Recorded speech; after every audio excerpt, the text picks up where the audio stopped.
Yeah, Laverne, I see you set up something here. You move away from kurma now. What are you doing here today?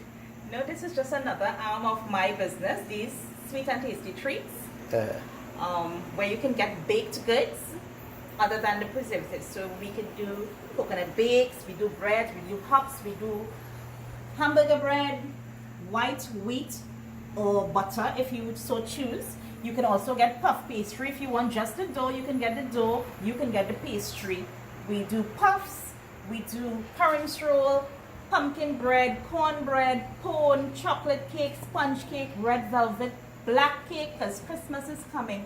Anything that you want. We can do chocolate chip cookies, we do muffins, anything that you want, you can also get it here. So I'm not just limited to the pastries.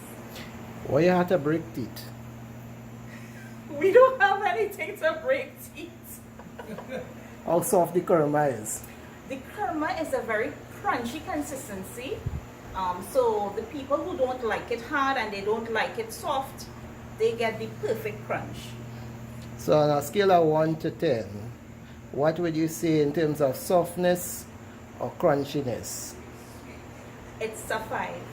So It's 5. a perfect balance. Alright. Very good.